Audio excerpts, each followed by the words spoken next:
Right, this is the lift at IKEA in Wednesbury, Junction 9, Birmingham.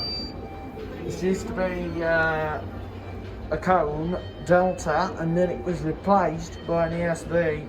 Now it's modernised by a Schindler generic lift. IKEA. There it is.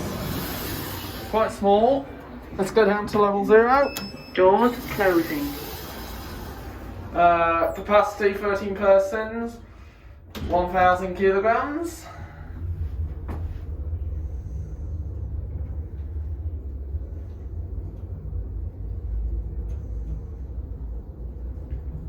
Here at level 0. Level 0. Let's go back. Doors opening. Lift going up. Doors closing.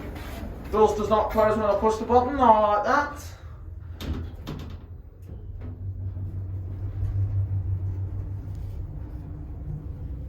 Nice lighting.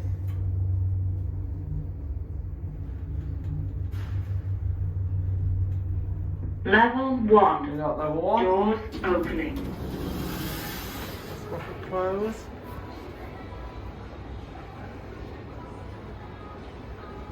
Doors closing. That's that.